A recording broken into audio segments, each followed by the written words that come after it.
I'm Dr. Henry Espinosa.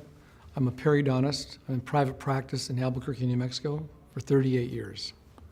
I've done approximately 2,000 cases over time, varying amounts, sometimes full mouths, sometimes partial mouths, depending on the number of teeth a person has in their mouth. I became interested in LANAP because it was a minimally invasive technique.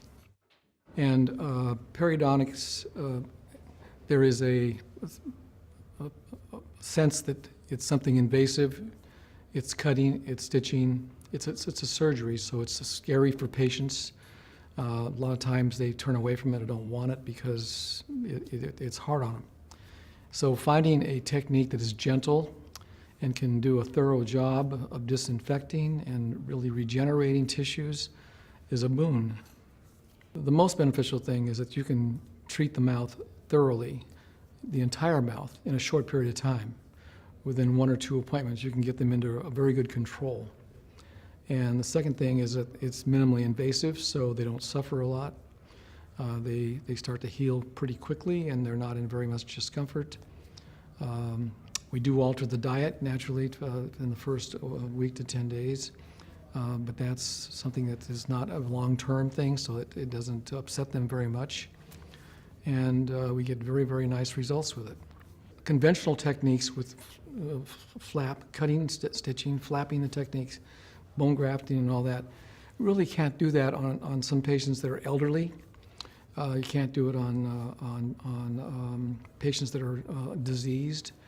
And people who are very, very fearful, unless you put them into this heavy sedation. But this technique allows us to treat a lot of patients, in a large generation of patients, without a lot of turmoil. I hear from my patients that they're not very uncomfortable. I usually call them the next day, in 24 hours. I call them and to check on them and see how they're doing. They're usually not in very much pain. You don't have to prescribe a lot of heavy pain medication, maybe a little tramadol for a day or two. Oftentimes, just over-the-counter ibuprofen can do the job for them, or Tylenol. I just think that it's something that is a valuable, very valuable technique that I think it'd be nice if every dentist was doing it, but at least the periodontist should be doing it. And we have about 1/3 of them in the United States that are doing it, 33% I think, at this point.